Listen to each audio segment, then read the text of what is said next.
এই জাতীয় ঐক্য, জাতীয় স্বার্থে ধরে রাখার জন্য আপনাদের সহযোগিতা খুবই প্রয়োজন, এছাড়া হবে না।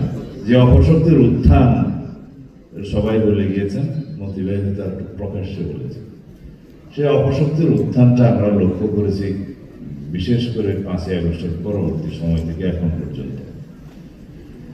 সেটার একটা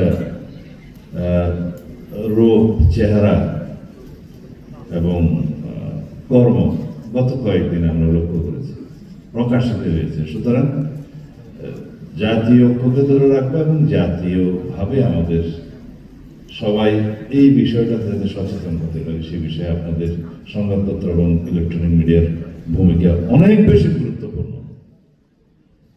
আপনাদের কাছে ক্ষমা চেয়ে নিচ্ছি, 2টো বেজে গেছে লাঞ্চের সময়।